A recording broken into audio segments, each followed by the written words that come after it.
C'est parti. Bonjour à tous et bonjour à toutes. Nous sommes là le 8 juillet 2021 pour notre webinaire sur les meilleurs candidats sont-ils en poste avec Florian Mentionne et moi-même Augustin Valero. Simplement, je veux m'assurer que vous êtes tous en ligne et que tout le monde entend bien. Un petit message sur le chat, s'il vous plaît, n'hésitez pas pour me dire que le son passe bien et que tout est nickel. Comme ça, on va pouvoir démarrer. Bonjour Laure, super, super. Pascal, ok, c'est bon. Le son est bon et on est prêt à démarrer notre webinaire. Alors, la question du jour, hein, Florian, on va parler d'une thématique que nous, on connaît et que l'on voit très souvent parce que nos clients nous en parlent très souvent. C'est la question de savoir si les meilleurs candidats sont ou pas en poste. C'est vrai que on va parler paradoxe, on va parler les raisons qui font qu'on pense cela et on va avancer tout au long de ce webinaire pour évoquer aussi nos pistes de réflexion à nous et comment renverser cette question. C'est vrai que c'est un leitmotiv en fait. Hein. Beaucoup d'employeurs nous disent si le candidat est bon, il doit être forcément en poste. Parce que s'il est au chômage, c'est qu'il n'est pas bon. Voilà. Il y a cet a priori qui plombe les procédures de recrutement. Voilà. Donc on va essayer de combattre cette affirmation qui est fausse. Tout à fait, c'est exactement ça. Nous, on sait qu'elle est fausse, mais quand même, elle est bien ancrée dans les têtes des recruteurs et de pas mal d'entreprises. Et on va savoir pourquoi, en fait. On va savoir très vite pourquoi cette raison, cette question. Alors, un petit rappel, parce que nous voyons maintenant depuis 1 an et demi régulièrement au travers de webinaires et de formations. Le prochain webinaire, dans le cadre des Jeudis du management, aura lieu juste après les vacances d'été, le 16 septembre, et ce sera un webinaire tourné beaucoup plus management, avec manager, faire grandir ses collaborateurs pour mieux grandir. Donc, c'est vraiment la notion de management et d'évolution des collaborateurs dans l'entreprise. Nous aurons également aussi une formation en ligne le 7 octobre qui sera animée par Loïc Douillère. Et c'est le cycle de formation Être un grand manager. Donc, pareil, on est sur du management, on est en relation aussi avec... Le webinaire donnera quelques pistes en amont et puis après, on passera à la formation. On est purement sur les techniques managériales. Rapidement, le cabinet, vous le connaissez tous, mais je donne quelques éléments.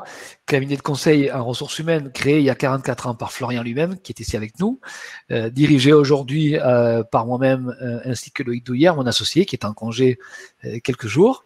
Et nos métiers sont les métiers du conseil en ressources humaines, avec en particulier donc le recrutement, l'outplacement, la formation, qu'elle soit en management, commercial ou RH, mais aussi le bilan de compétences, le coaching et le conseil RH. Donc, on touche toute la palette complète des ressources humaines qui permettent donc d'évaluer et faire grandir les collaborateurs tout au long de leur vie dans l'entreprise. On travaille au niveau national avec un réseau qui est composé de consultants, donc qui sont un peu partout en France, et nous avons, comme vous le voyez dans l'affiche, plus de 25 collaborateurs consultants un peu partout en France.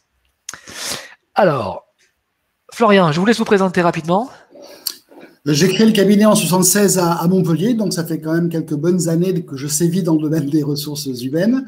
Aujourd'hui, il est bien dirigé par mes deux gendres, hein, donc toi et Loïc en fait. Hein, donc la pérennité du cabinet est assurée.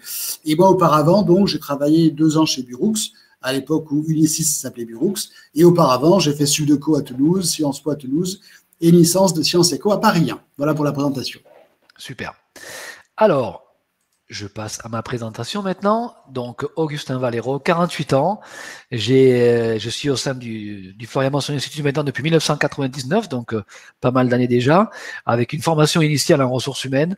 Donc, j'ai fait ce qu'on appelait à l'époque un DESS, aujourd'hui un master, et j'ai une vie associative très riche et très intéressante, que moi je trouve très intéressante.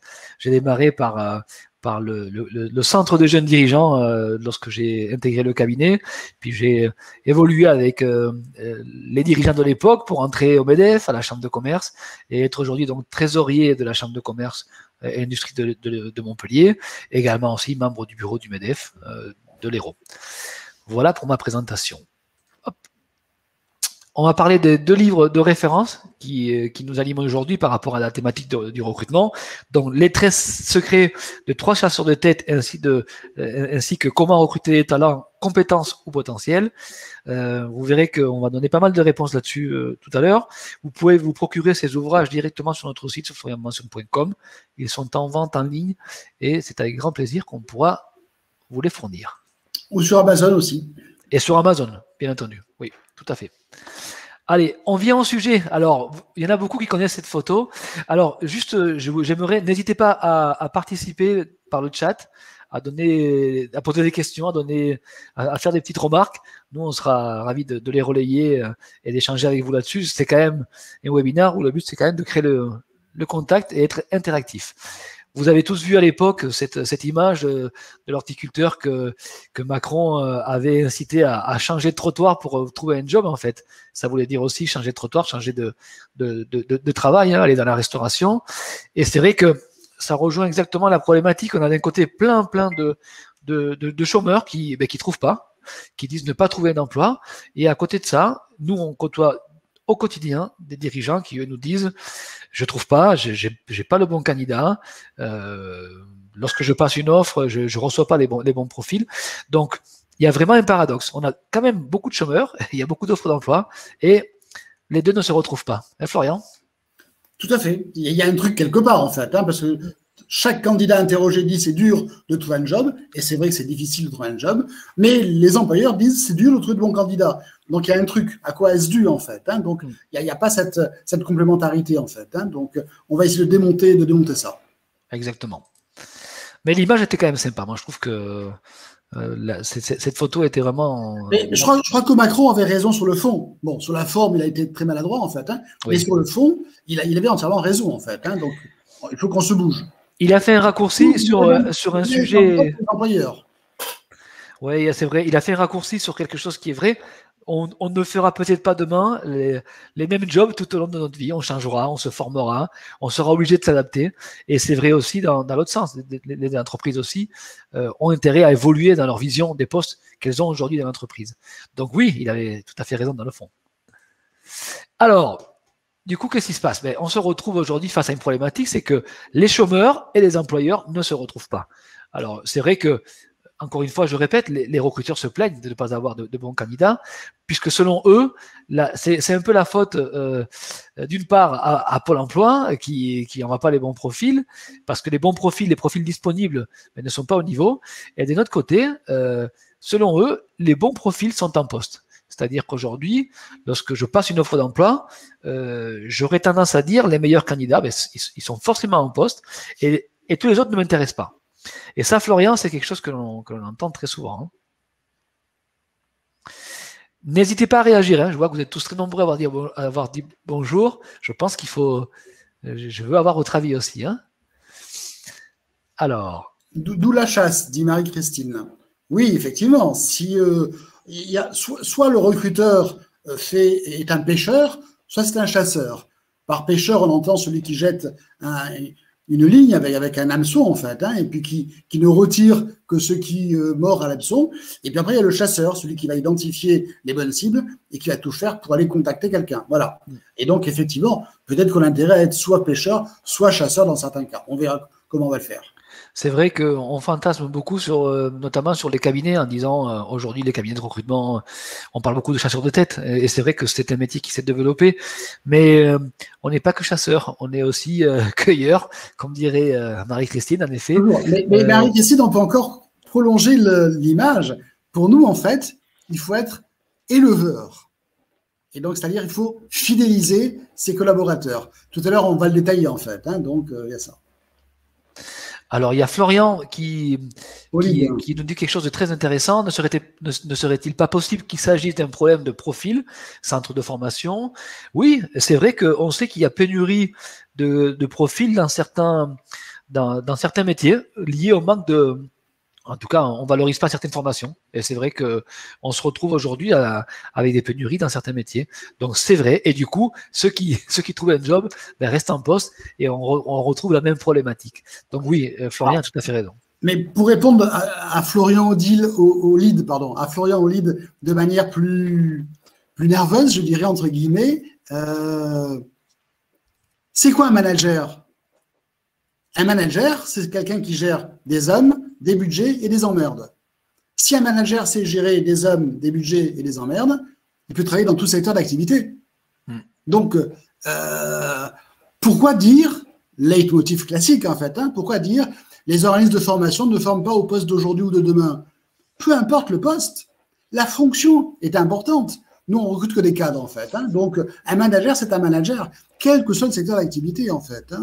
Et c'est le message à faire passer. Et nous, souvent, à nos clients, nous, chez l'entreprise, on leur dit ne cherchez pas le clone. Ne cherchez pas le clone, en fait. Celui qui a fait la même chose chez votre concurrent. C'est pas du tout ça. Un manager, c'est celui qui a une activité polyvalente, en fait, et qui peut intervenir dans beaucoup d'endroits, dans beaucoup de secteurs d'activité.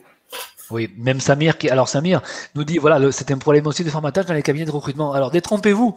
Au contraire, comme vient de dire Florian, nous, on passe notre temps à insister auprès des employeurs parce que justement, ils ne trouvent pas dans la mesure où ils définissent des profils trop restreints. On va le voir tout à l'heure, mais c'est notre objectif à nous au quotidien. Parfois, on est au devant de la scène, nous, en tant que recruteurs, et donc forcément, on récupère tous les maux de la terre.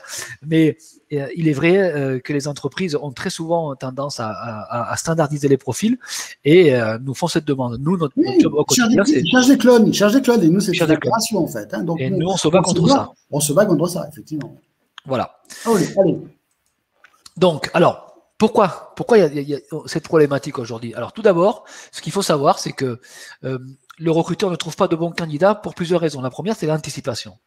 On sait en permanence, et moi je le constate à chaque fois que je vais voir un client ou un prospect, il y a un degré d'urgence avec le recrutement en permanence. Pourquoi? Parce que je n'ai pas anticipé. Et la plupart des recrutements sont donc subis. On est d'accord, Florian, que on nous dit souvent c'est pour hier parce que la personne est déjà partie, parce que je ne l'ai pas anticipé, parce que. Et donc, quand on pose nos questions à nos clients en leur disant mais depuis quand vous savez que vous allez avoir besoin de recruter? Ils le savent depuis très longtemps. Depuis très très longtemps.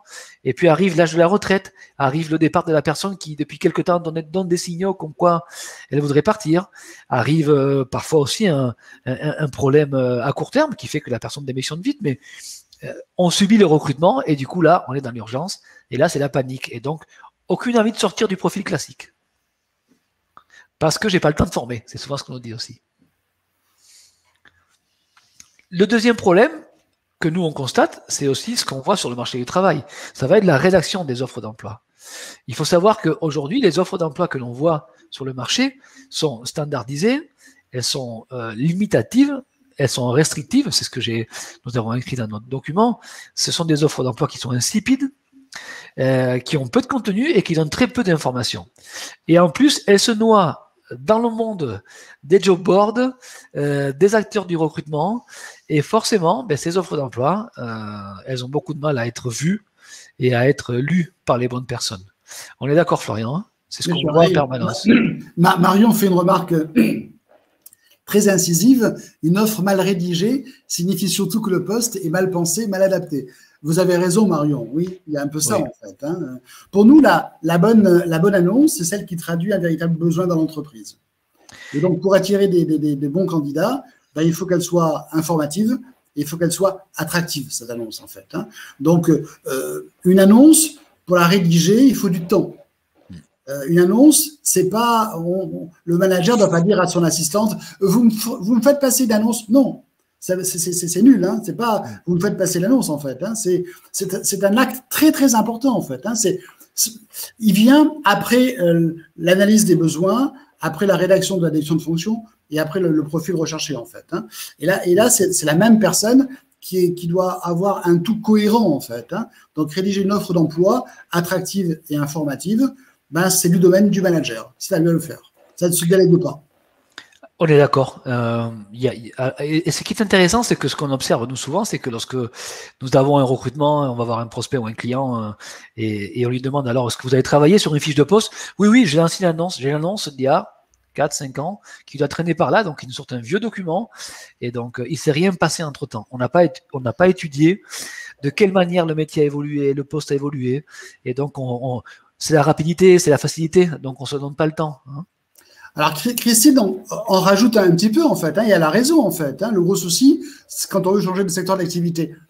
c'est pas changer de secteur d'activité. Justement, il faut combattre ça, en fait. Il faut expliquer à votre recruteur, à votre futur employeur que c'est plus une évolution plutôt qu'autre chose. Il n'y a pas de rupture. Il n'y a pas de rupture. La fonction est la même. On peut très bien être un bon comptable, quel que soit le secteur d'activité. Un bon commercial, quel que soit le secteur d'activité. Un bon informaticien, quel que soit le secteur d'activité. Et là, il ne faut pas se laisser démonter par un recruteur un peu obtus qui veut le clone, en fait. On est bien d'accord, en fait.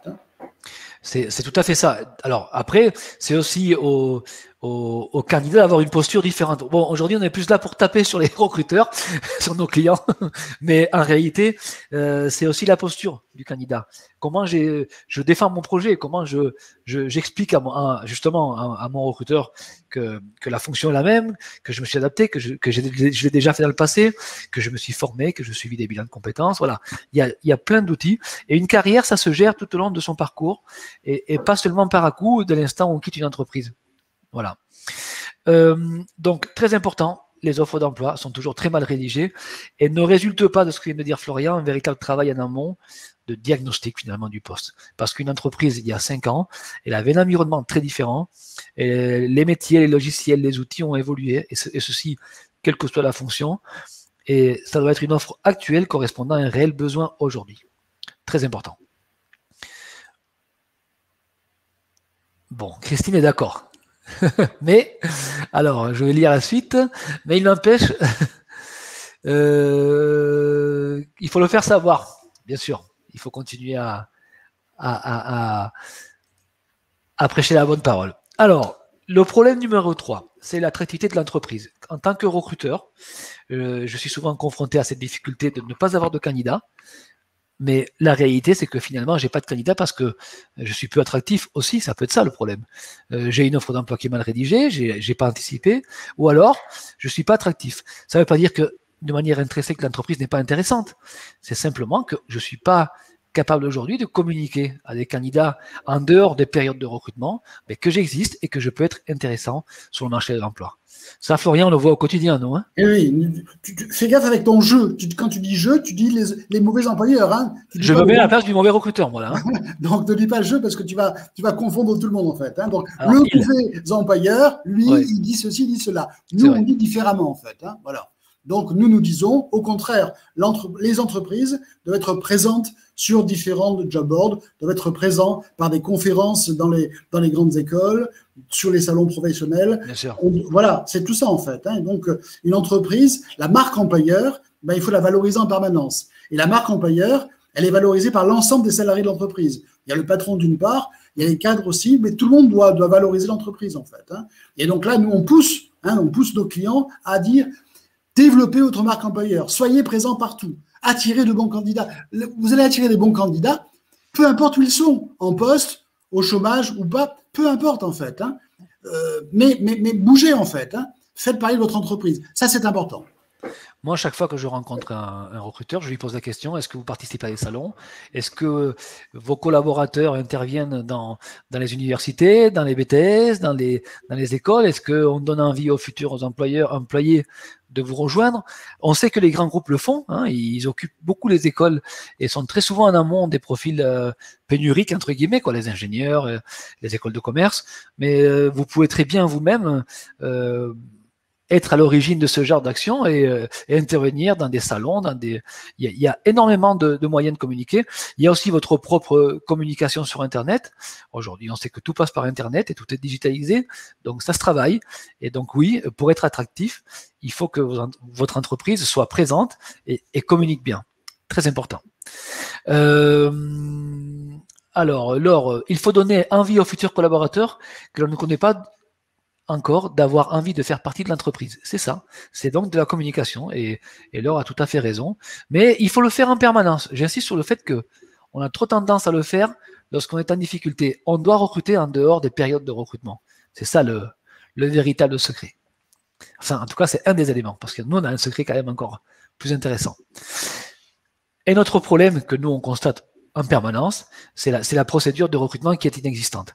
Ce qui est incroyable, c'est qu'en matière de recrutement, vous avez beaucoup d'entreprises qui ont des moyens très importants et qui investissent très très peu dans les procédures, dans les outils, dans les moyens, qu'ils soient humains ou autres, alors qu'on investit beaucoup dans nos thématiques, dans une stratégie de communication, dans une stratégie de marketing pour vendre. On met beaucoup d'argent sur les sites internet, on met beaucoup d'argent sur des CRM, et on s'aperçoit qu'on reste amateur dans la gestion de nos recrutements.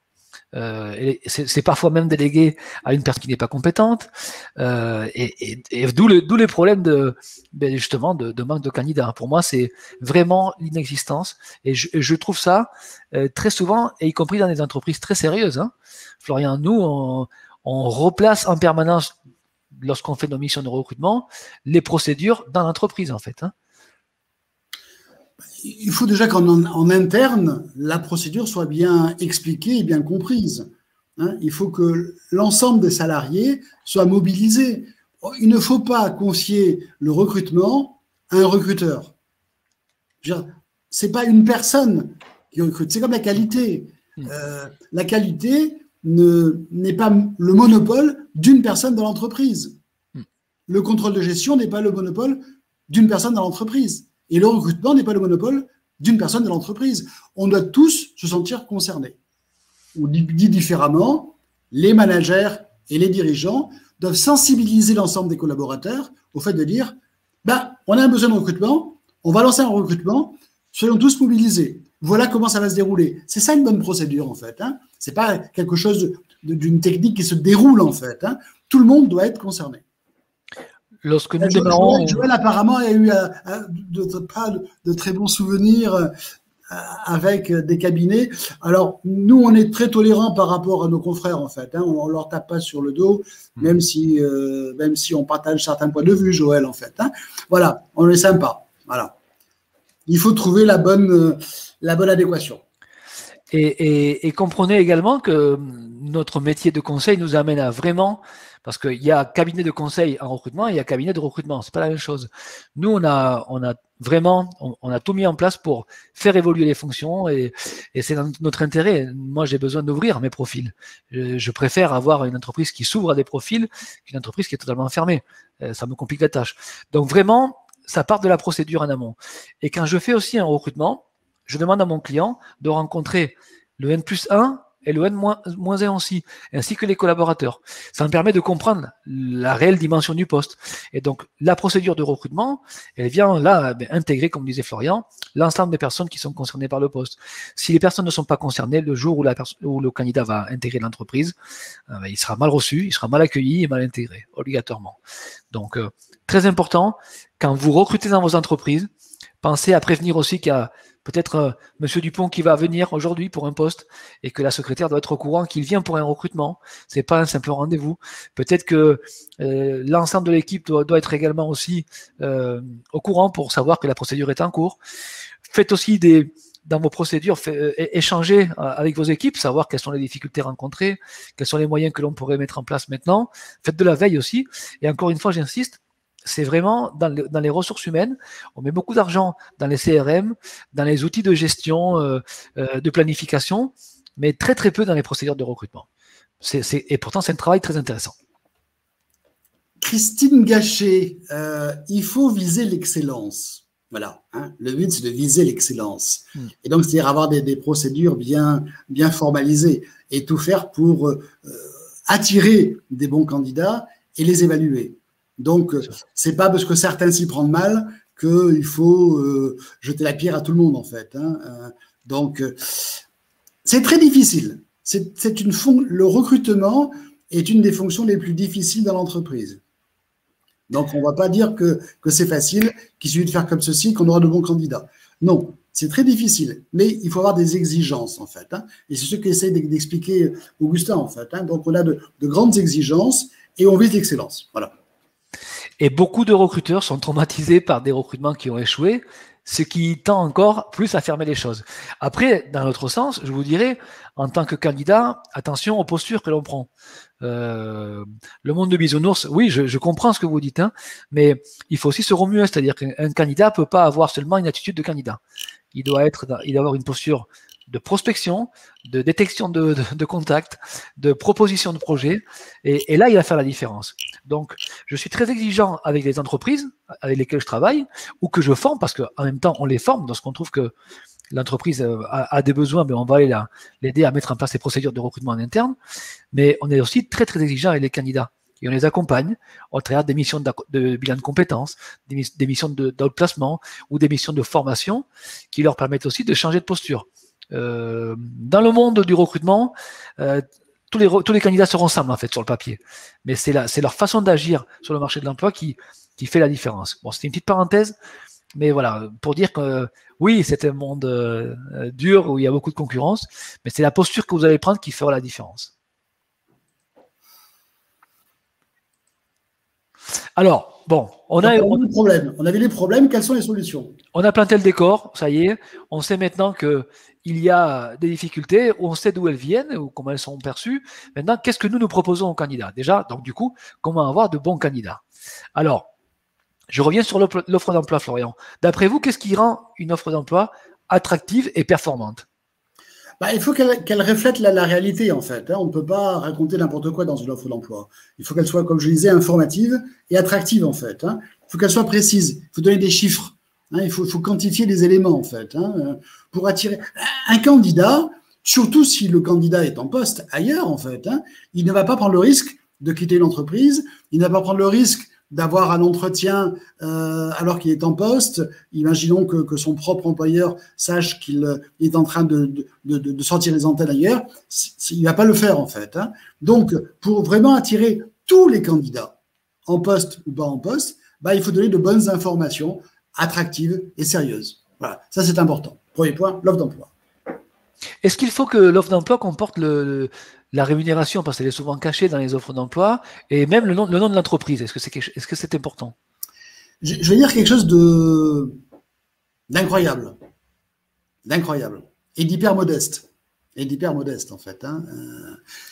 Quelle est la meilleure personne capable d'apprécier l'adéquation entre un profil et un poste? Moi, je le sais, mais peut-être que nos amis vont répondre. Qui peut apprécier l'adéquation entre… Non, c'est pas le manager. Marie-Christine nous dit le manager. C'est pas le manager, en fait. La seule personne… ça a été dit là. Voilà, la seule personne capable d'apprécier l'adéquation entre un profil et un candidat, c'est le candidat. Bien sûr, c'est le candidat. Mais à une condition importante, à la condition qu'on lui donne toutes les informations pour qu'il puisse se positionner.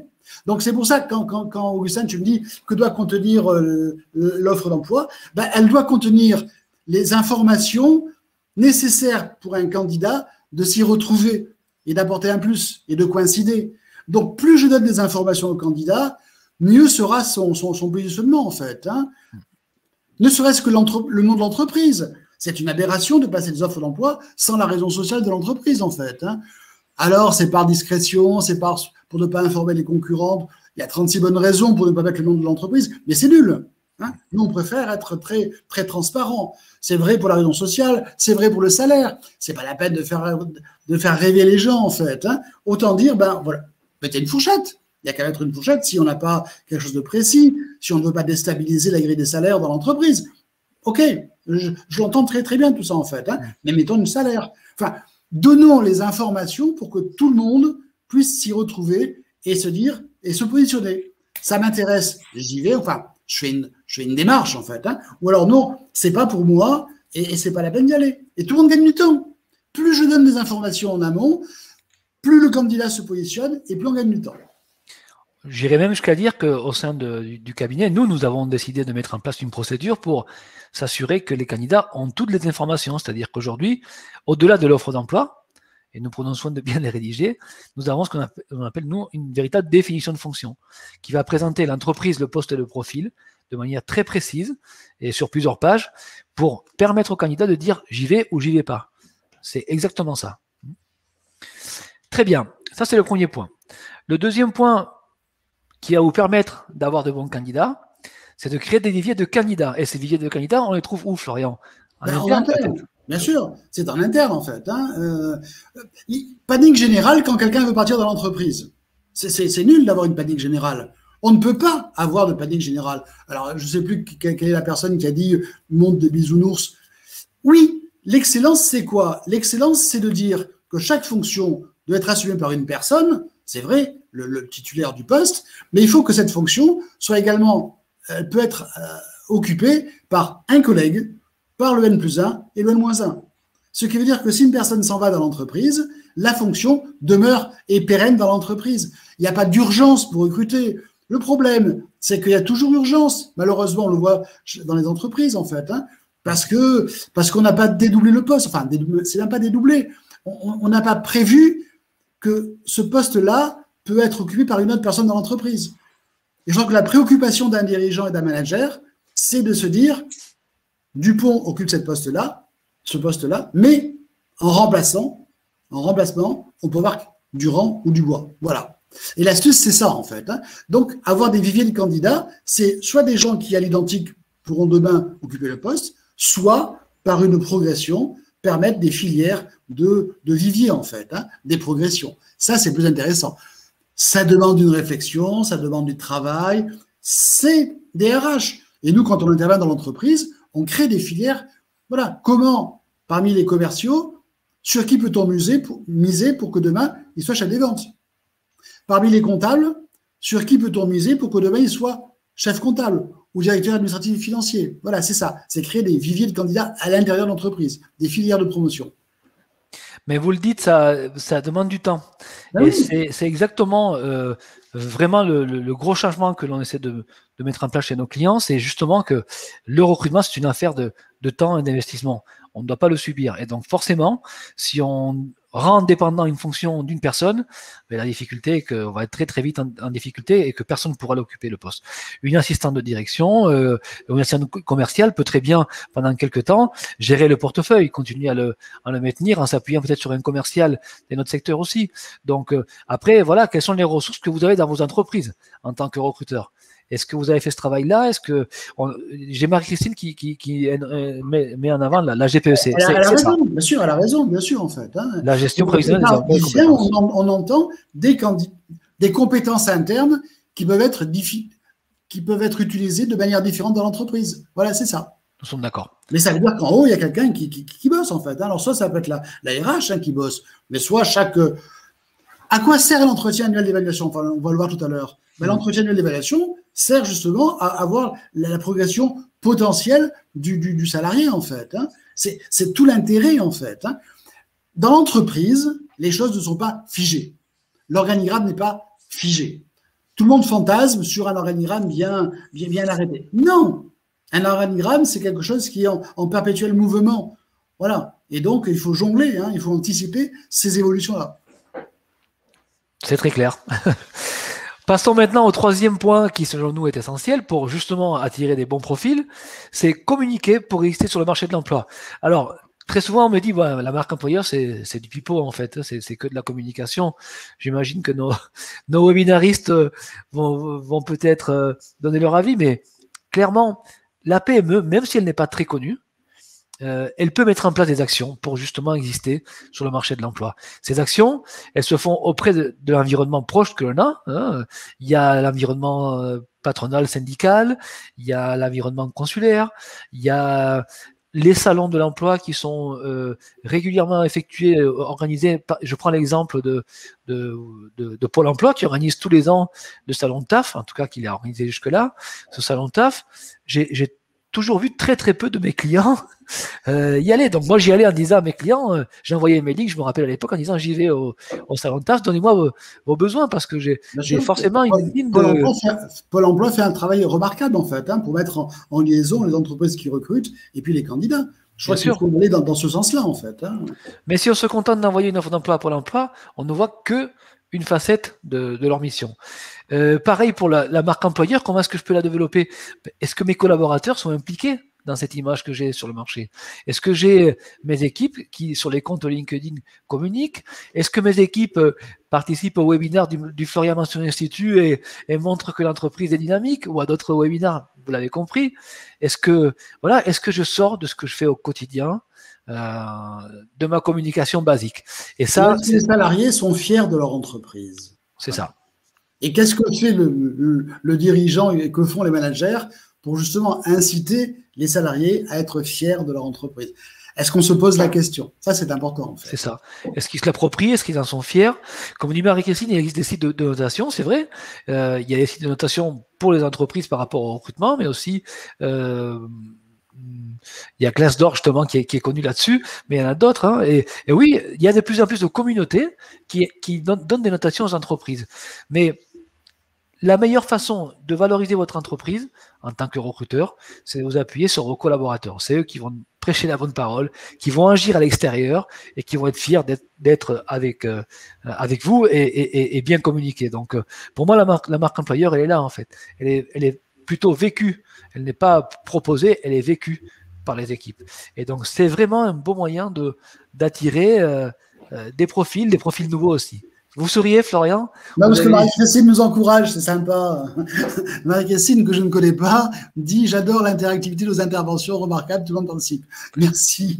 Oui, c'est sympa. Et en plus, voilà. ce que j'aime bien, c'est qu'en plus, je vois qu'ils communiquent entre eux maintenant. C'est-à-dire qu'au-delà de ce que nous on se dit, ils se répondent. Donc ça, c'est super.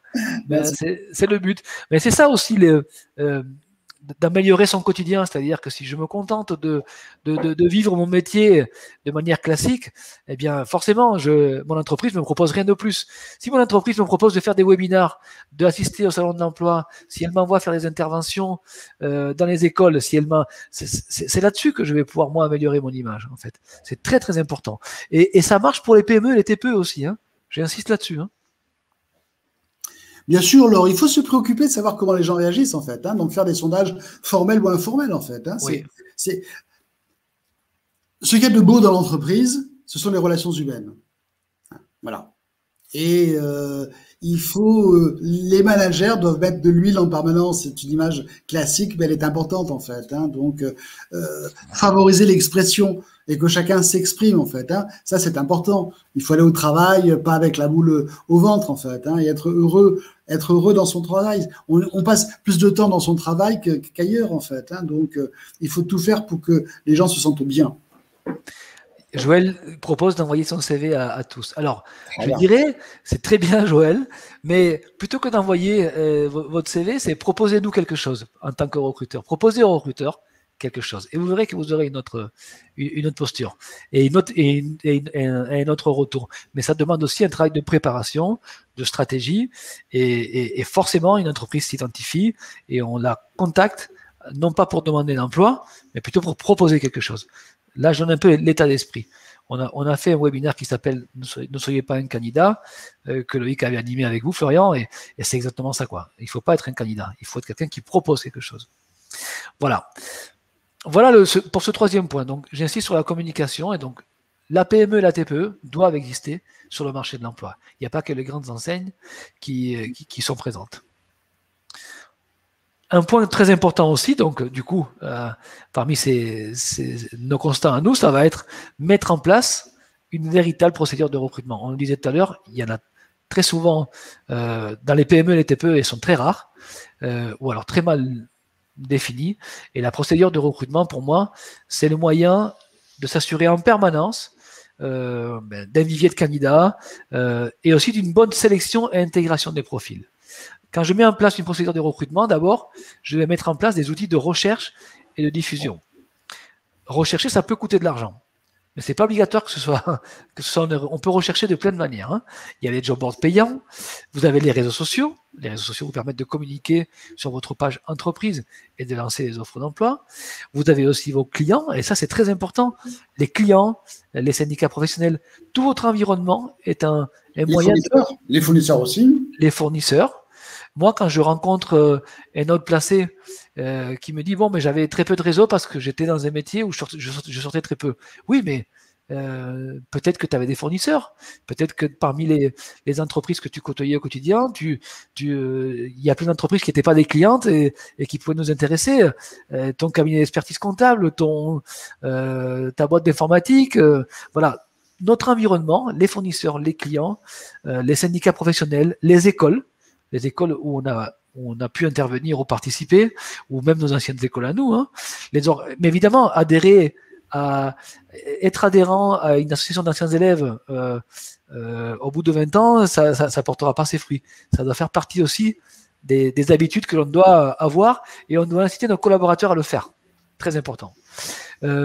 Organisme de formation, bien évidemment, la gestion des candidatures spontanées. Est-ce que vous, dans vos entreprises, vous avez une stratégie pour gérer les spontas?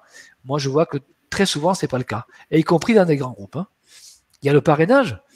Qu'est-ce que je fais aujourd'hui pour attirer des candidats en m'appuyant sur mes collaborateurs? Est-ce que je donne des primes? Est-ce que je les incite à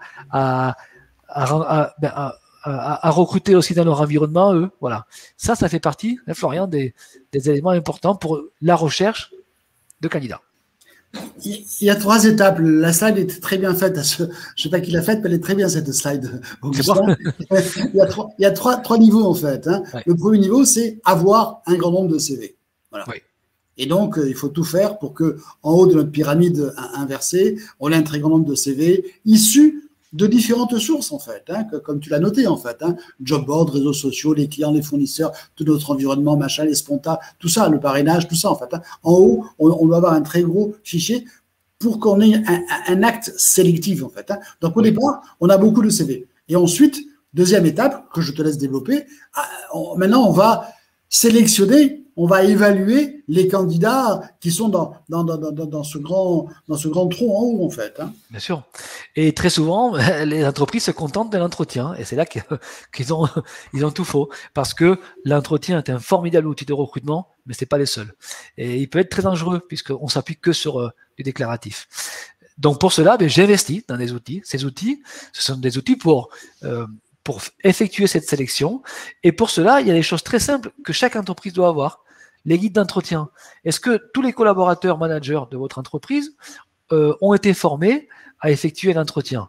Et s'ils l'ont été, est-ce qu'ils ont un guide d'entretien commun qui fait qu'à chaque fois que je fais l'entretien, je pose les mêmes questions à chaque candidat pour pouvoir les évaluer les uns par rapport aux autres?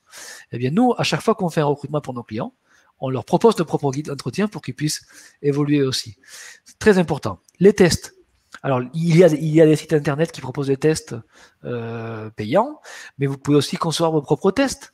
Les tests, ça peut être aussi des tests en interne sur des outils, sur des logiciels, mais aussi des jeux, des tests d'aptitude. On peut être également en train de... On peut faire comment on appelle ça, des simulations, bien sûr. Donc, si on commence déjà par avoir des bons guides d'entretien, de bien former ses collaborateurs aux entretiens, si on a les outils de test, les tests vont vous donner un éclairage complémentaire. On va être au-delà du déclaratif. Le contrôle des références, pareil, ça c'est quasiment jamais fait. Nous, on a écrit quand même pas mal d'enquêtes autour des CV trompeurs, et on peut vous dire que la plupart des candidats annoncent qu'ils pipotent un peu volontairement ou involontairement leur CV, mais pas par méchanceté, c'est parce qu'ils savent que la plupart des entreprises ne vont pas vérifier ce qui est écrit sur le CV.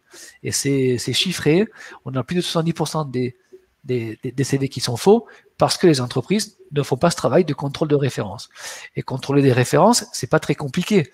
On a aujourd'hui plein d'outils, et il suffit même de dire aux candidats qui postulent à vos offres, de vous donner des noms de personnes, des véritables références, mais sans vous satisfaire de la réponse du style il est bien, allez-y, prenez-le, ou non, il faut s'assurer que ce qui est dit sur le CV correspond à la réalité. Est-ce que votre commercial a bien géré un portefeuille de 300 millions d'euros? Est-ce qu'il était bien responsable de tel secteur? Est-ce que, voilà, il est important quand même de vérifier les références au sens aussi de ce qui est déclaré sur le CV. On a également aussi, parmi les autres outils de sélection, donc les stages. Aujourd'hui, quand vous prenez un stagiaire, j'espère que vous le prenez en vous projetant sur du recrutement, parce que sinon ça a peu d'intérêt.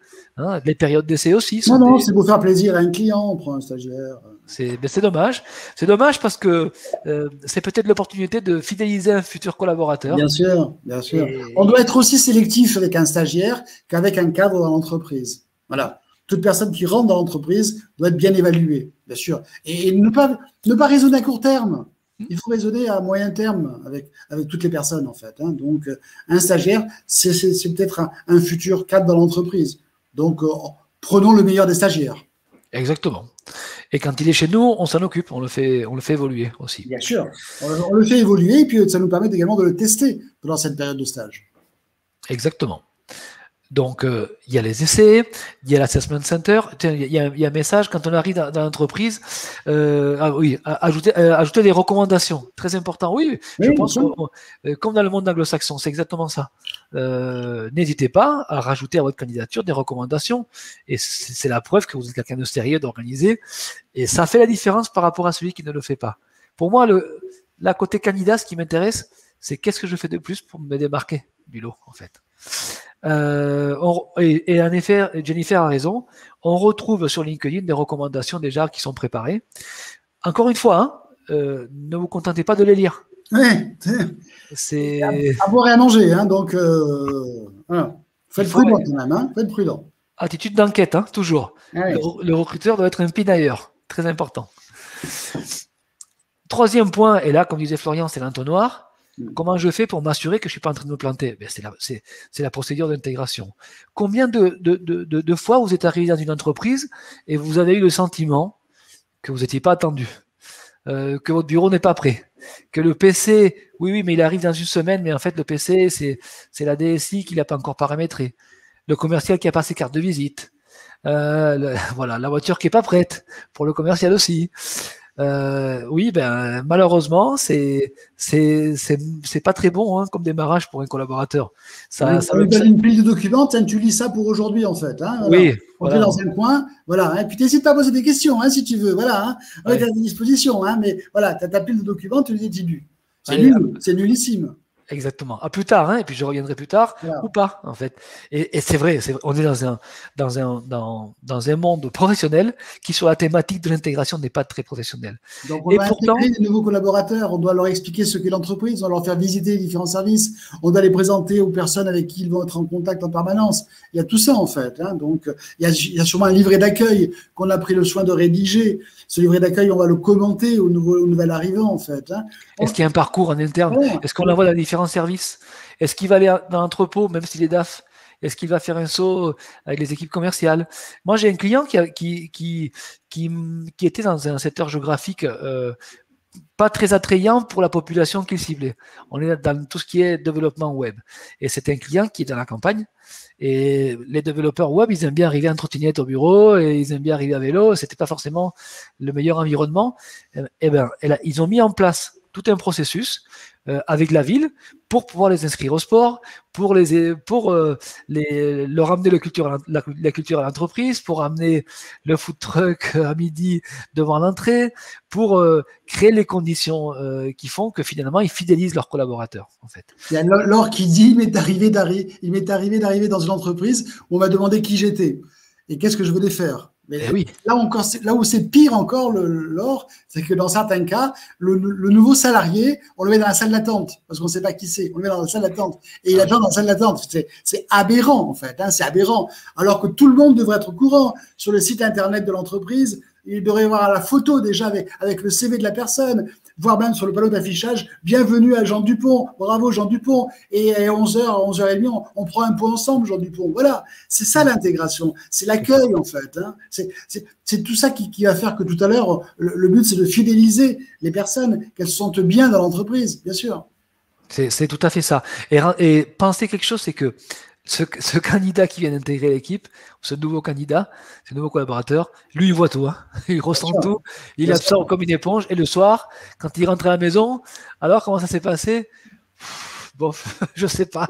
Et oui. Et malheureusement, on perd des personnes. On a mis des annonces, on a passé du temps à recruter, on a parfois été bon dans la sélection, hein, et derrière, on n'est pas bon en intégration et on perd des candidats. Et on perd des salariés, et là, on perd de l'argent. Voilà. Donc, moralité, la question saugrenue, les meilleurs candidats sont-ils en poste? C'est pas le problème. C'est pas le problème. Hein. Allons chercher des candidats correspondant à nos besoins. On va les évaluer et on va surtout les intégrer, faciliter leur intégration. C'est beaucoup plus important d'avoir des problèmes métaphysiques du style où sont les bons candidats. Et c'est pas que le problème du DRH ou du RRH de l'entreprise. J'insiste là-dessus. Très bien. Alors, le secret, parce que, bon, on a donné beaucoup de pistes, mais pour nous, ce qui est essentiel, quand on recrute, et il faut le savoir, oui, ça prend du temps, ça coûte de l'argent, mais comme acheter une voiture pour votre société, comme un PC coûte très cher, comme un outil de gestion coûte très cher, c'est un investissement. la difficulté, c'est qu'on ne voit pas le recrutement comme un outil pour fidéliser. Et fidéliser les collaborateurs, pour nous, c'est le plus gros chantier de l'entreprise. Tout à l'heure, il y a Fabien qui disait, oui, quand je suis arrivé dans un groupe américain, on m'a annoncé que la durée moyenne était de 3 ans, de 3 à 3 ans et demi. Et c'était juste. Bon, c'est un modèle qui, à mon avis, n'est pas rentable, sauf dans certains métiers, j'imagine. Mais pour moi, recruter quelqu'un, la première année, elle est plutôt faite pour prendre connaissance du poste, de l'environnement de l'entreprise, pour s'investir et pour apprendre. La deuxième année, la troisième année, ça va être des années où on rend l'entreprise. Et après, la suite, c'est aussi faire grandir les autres collaborateurs. Quand vous recrutez, vous ne devez pas penser quelqu'un sur le besoin à court terme. C'est qu'est-ce qu'il peut devenir, quel est son potentiel, et comment je peux demain garder cette personne dans ma société sans avoir à subir les difficultés d'un recrutement non voulu. Et ça passe par la formation. On parlait de GPEC, hein, c'est la gestion prévisionnelle des emplois et des compétences. Ça résume tout. La formation, les formations adaptées au métier de l'entreprise, à son évolution, aux attentes des collaborateurs, la création de filières de promotion interne, très très important. Florian, il en a parlé tout à l'heure. Comment est-ce que j'anticipe l'évolution d'un candidat demain? Si je reviens à la posture du candidat, ça c'est une question que je poserai moi en tant que candidat. Que deviendra mon poste demain? Comment je peux évoluer en fait? C'est très très important. Le bon candidat, il aura même posé la question pendant l'entretien de recrutement. Il n'attend même pas d'être dans l'entreprise. C'est ça. Bien sûr. Hein. Il ne se dit pas je vais rester 10 ans dans la même boîte, au même poste. C'est pas possible. Hein. Et puis après, on parle des outils de management qui ne sont pas très compliqués à mettre en place, notamment l'entretien annuel d'évaluation. Il est habituellement utilisé comme un outil pour évaluer la performance de l'année à court terme, mais il peut être aussi utilisé pour évaluer aussi le potentiel d'évolution d'un collaborateur, pour lui proposer des formations, pour l'orienter vers des formations qui vont rendre son métier beaucoup plus qualifié, beaucoup plus performant. Florian, peut-être que vous allez intervenir? Non. Donc, clairement, pour moi, les outils de management tels que l'entretien d'évaluation doivent être bien sûr maîtrisés par les bonnes personnes et par tous les managers, et pas seulement effectués une fois par an à l'arrache, entre guillemets, par le RRH ou la stagiaire RH qui se fait tous les entretiens annuels d'évaluation, qui les met dans un cahier et les ressort un an après, quoi. Voilà. Très, très important. Donc, tout ceci doit conduire à ce qu'on appelle, nous, ce qui s'appelle en matière de gestion de ressources humaines, l'employabilité de vos collaborateurs. Être employable, ça veut dire qu'est-ce que je vaux aujourd'hui sur le marché de l'emploi. Et plus mon entreprise me permet d'améliorer mes performances en interne sur mes compétences, en termes de savoir-faire et savoir-être, plus je sais que sur le marché de l'emploi, je suis quelqu'un d'intéressant. Ça ne veut pas dire que je vais aller me vendre au mieux disant, mais ça veut dire que demain, quand mon collaborateur aura atteint son maximum, il aura rendu à son entreprise ce pourquoi on investit sur lui ou sur elle, eh ben, s'il doit partir, et il sera à l'aise sur le marché de l'emploi. Quand on passe 10 ans dans une boîte sans se former, et que malheureusement on se retrouve au chômage, ben, l'entreprise est responsable de cette personne, parce que cette personne aura beaucoup plus de mal à retrouver un job et à rebondir. Et on trouvera un marché de l'emploi inefficace. Si tout le monde était bien formé, bien managé et bien accompagné, notre marché de l'emploi, qui est le marché disponible tout de suite, serait beaucoup plus performant. C'est vraiment un cercle vertueux. Alors Jennifer dit dommage que toutes les entreprises n'agissent pas ainsi. Et oui, c'est vrai Jennifer. Mais il n'y a pas l'entreprise d'une part et les salariés d'autre part. Je crois que tous les salariés doivent être acteurs de leur évolution dans l'entreprise. Ils doivent être acteurs, ils doivent être passifs. Il ne faut pas que le salarié n'a pas intérêt à être un bon exécutant. Il doit être acteur. C'est-à-dire qu'il va harceler la RH, il va harceler la direction pour dire il y a des dysfonctionnements, je les pointe du doigt, je le dis gentiment, sans agressivité, dans un but constructif. Hein, il y a des dysfonctionnements, ça serait bien qu'on prenne des décisions. Moi, je vous suggère ceci ou cela, mais on peut trouver, il y a d'autres solutions, monsieur le chef, en fait. Hein. Donc, ce que je veux dire, c'est que ne râlons pas dans son coin, hein, allons voir la DRH, allons voir les dirigeants. Le dirigeant, il aime bien avoir un feedback, vous savez. Il adore avoir un feedback, en fait. Hein. Le problème, c'est que souvent, le dirigeant est entouré d'une bande de courtisans Et il ne voit l'entreprise que par ce que disent son staff rapproché. Donc, il ne faut pas hésiter à frapper à la porte du patron de son entreprise, de discuter à bâton rompu et de faire des suggestions. Je suis sûr qu'il va apprécier. Si vous dites dans un but constructif, sans agressivité, dans un but constructif, il y aura un très bon accueil. J'en suis persuadé. Nous, en fait, on a une posture en tant que consultant qui est, alors qui est pas toujours facile, hein, encore une fois, mais qui est naturellement très transparente. Moi, je suis payé par mon client pour l'aider à évoluer. Donc, quand ça marche pas, je suis là pour pointer du doigt et lui dire. Et je pense que les collaborateurs doivent le faire, comme le dit Florian. Mais je suis aussi là pour vous dire aussi en tant que candidat, attention, ne râlez pas dans votre coin, comme dit Florian aussi, parce que réellement, vous devez être acteur de votre carrière. Être acteur de sa carrière, c'est utiliser aussi ce qui est mis à ma disposition pour évoluer. Aujourd'hui, vous êtes là très nombreux à suivre un webinaire. C'est une démarche personnelle. On ne vous a pas forcé à venir à ce webinaire. Et moi, je vous inciterai autour de vos métiers ou de toutes les thématiques qui vous intéressent, qui vous rendront meilleurs. Allez-y, il y a plein de webinaires gratuits qui vous permettent de faire de la veille, d'apprendre, de vous améliorer, d'éveiller votre curiosité. Et pourquoi pas demain, d'aller taper à une autre porte et découvrir une nouvelle aventure, en fait. Voilà. Le recrutement côté entreprise ne doit pas être pensé seulement quand j'opère un collaborateur, et côté collaborateur ne doit pas être pensé que quand je viens de perdre mon job, en fait. Alors, Dominique Serran pose une question très pertinente, voire impertinente. Un DRH peut-il avouer qu'il s'est trompé? C'est intelligent, oui, il peut l'avouer. Mais pour éviter, il vaut mieux éviter qu'il se pose cette question-là. Il vaut mieux faire passer les messages de manière soft. Et faire passer les messages de manière soft, ben, ça permet au DRH de remodifier un petit peu son axe de travail, en fait. Hein. C'est un collaborateur comme un autre, le DRH. Il a une fonction, il a des objectifs, il a une mission, il a des responsabilités. Et, je crois que comme dans toutes les fonctions, en effet, un directeur commercial doit-il avouer qu'il s'est trompé? Je dirais la même chose. Hein. Il faut l'aider à prendre une nouvelle stratégie, à mettre une nouvelle stratégie en place, à corriger. On se trompe tous, en fait. Je crois que c'est la réalité. Dans nos missions, on se trompe tous. La seule chose, c'est qu'il y a ceux qui l'acceptent et qui se corrigent et qui se forment pour s'améliorer, et puis il y a les autres. Donc, l'attitude est très importante dans le monde du travail. Et la faute et l'erreur. Voilà. L'erreur, on peut se tromper. La faute, c'est lorsqu'on refait la même chose, en fait. Hein. Donc là, c'est grave, en fait. Là, il faut la transition. Et j'ai envie de vous inciter tous, que vous soyez candidat, collaborateur, recruteur, amusez-vous avec des webinaires, faites des webinaires en interne, communiquez sur les réseaux sociaux, et essayez de vraiment avoir quelque chose à proposer en permanence pour justement véhiculer une belle image de votre entreprise, de vos compétences, et une image un peu différente. Voilà, c'est comme ça que nous on voit les choses, et qu'on a décidé aujourd'hui de partager, voilà, nos expériences, notre histoire avec vous sur un sujet que l'on maîtrise bien, que l'on voit au quotidien. Et oui, on doit faire évoluer nos clients, et on se bat tous les jours pour le faire. Et il y en a plein qui nous remercient parce qu'on y arrive aussi, que ce soit par la formation, par le recrutement ou autre.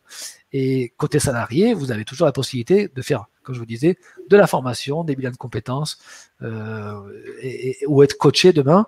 Donc vraiment, il y a plein d'outils, mais il faut les demander, et au bon moment, c'est-à-dire tout au long de sa vie, pas seulement quand on est en difficulté. Alors, une conclusion ou on a terminé parce on a fait 58 minutes qu'on bosse. Donc, oui, et il faut qu'on fasse un petit peu la sieste maintenant. Je pense qu'il est temps pour nous de se reposer. Écoutez, moi, je voulais juste vous remercier. Je vais conclure. Je vois qu'il y a plein de commentaires encore, et ça, c'est génial. Juste vous dire que, de nouveau, j'insiste sur continuer à grandir, à faire grandir ses collaborateurs pour mieux grandir. Donc, la formation le prochain webinaire qui aura lieu le 16 septembre, je vous attends très nombreux, j'espère.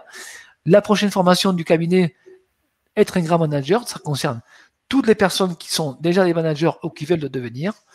Et tout simplement, voilà, écoutez, c'était pour vous remercier d'avoir été si actifs et avoir participé à ce webinaire qui est le dernier avant les vacances d'été. Profitez de ces vacances pour éveiller votre esprit et aller au-delà de ce que vous feriez d'habitude. Florian, le mot de la fin? Que la force soit en vous, en fait, hein, soit avec vous, en fait. Hein. Et Forza Italia pour dimanche, hein, Forza Italia. Forza Italia, c'est vrai. Qui a battu l'Espagne. À mon grand regret, mais bon. Bon, bah, écoutez, merci encore une fois. Vous allez recevoir le replay avec la présentation PowerPoint. On reste en contact. N'hésitez pas à vous inscrire sur nos prochains webinaires. Et les ouvrages de référence, vous les avez vus tout à l'heure, vous pouvez vous les procurer sur notre site internet ou sur Amazon. Au revoir à tous. Merci. Au revoir. Au revoir.